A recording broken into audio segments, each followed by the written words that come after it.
तमिलनाडु की सियासत में अब तक का सबसे बड़ा उलटफेर सामने आया है। अभिनेता से नेता बने विजय की पार्टी टीवीके ने 108 सीटों के साथ भले ही सबसे बड़ी जीत दर्ज कर ली, लेकिन बहुमत से 10 कदम दूर रहकर सत्ता की चाबी किसी और के हाथ में फंस गई। 10 सीटों की जरूरत और थी और इसके लिए उन्होंने कांग्रेस से भी समर्थन की मांग की और कांग्रेस ने उनकी मांग पर विचार किया और समर्थन दे दिया है।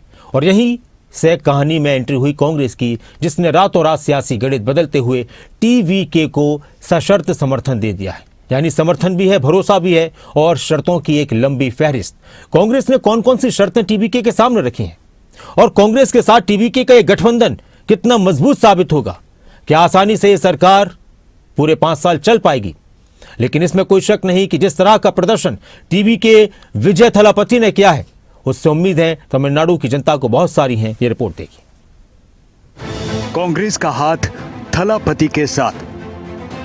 तमिलनाडु में थलापति का राज, कांग्रेस का मिला साथ। डीएमके से टूट गया नाता, विजय और कांग्रेस में बन गई बात। तमिलनाडु की सियासत में टीवीके यानी तमिझका वेट्री कझगम के उभार ने सभी सियासी समीकरण हिला दिए हैं। अभिनेता से नेता बने विजय के नेतृत्व वाली ये पार्टी अब राज्य में नए राजनीतिक विकल्प के तौर पर सामने है। तमिलनाडु में 234 सीट में बहुमत का आंकड़ा 118 था। टीवीके को 108 सीट मिली, डीएमके को 59 सीट और एआईएडीएमके को 47 सीट मिली थी। बची हुई सीटें अन्य के खाते में गई थी।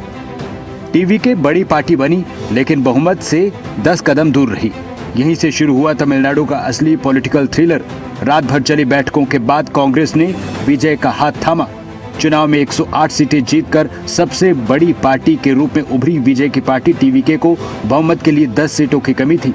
दिल्ली में कांग्रेस ने बड़े मंथन के बाद बड़ा फैसला करते हुए बिना शर्त की जगह सशर्त समर्थन टीवीके को देने की घोषणा की है। कांग्रेस ने तमिलनाडु में टीवीके को सरकार बनाने के लिए समर्थन दिया। टीवीके के नेतृत्व में प्रगतिशील और धर्मनिरपेक्ष सरकार का गठन जरूरी है, ये कांग्रेस ने कहा। कांग्रेस ने समर्थन को संवैधानिक मूल्यों की रक्षा से जोड़ा। कांग्रेस की शर्त है, गठबंधन में किसी भी सांप्रदायिक ताकत को जगह नहीं मिलेगी। शर्त कैबिनेट में जगह, साझा मैनिफेस्टो पर काम करना और धर्मनिरपेक्षता है। टीवीके गठबंधन में बीजेपी या किसी सहयोगी को शामिल नहीं किया जाएगा। जो है दूसरे के कार्यालयों पर भाजपा वाले कब्जा कर रहे हैं, उनके झंडे फाड़ रहे हैं, उनके कार्यालयों में तोड़फोड़ कर रहे हैं, उनके झंडों पर पेशाब तक कर रहे हैं, उनके कार्यकर्ताओं को, महिला कार्यकर्ताओं को बेइज्जत कर रहे हैं। इससे ध्यान हटाने के लिए भारतीय जनता पार्टी और उनका इकोसिस्टम इस तरीके की फिजूल की बयानबाजी कर रहा है। राहुल गांधी एक एजेंडा के तौर पे काम कर रहे हैं। उनको मालूम है कि बंगाल की जनता ने पूरी तरह उनको भी रिजेक्ट किया है, इसलिए आसाम और बंगाल की हार को वो पचा नहीं पा रहे हैं। जब केरल में जीत गए तो बहुत अच्छा हो गया। तमिलनाडु में सरकार बनाने के 3 मुख्य समीकरण बन रहे हैं। टीवीके और कांग्रेस का गठबंधन, अन्य का साथ। टीवीके के पास 108 सीट है, कांग्रेस की 5 सीटें हैं। ये मिलाकर 113 सीट बन रही है। बहुमत के लिए पीएमके और निर्दलीय विधायकों का समर्थन टीवीके को जरूरी है। तमिलनाडु में कांग्रेस डीएमके गठबंधन का हिस्सा थी।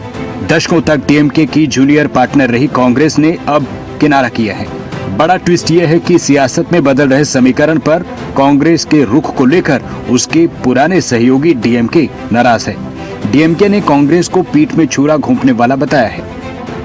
I don't know why the Congress has taken that step. The Congress is doing it in every state, and ultimately Congress is losing in every state.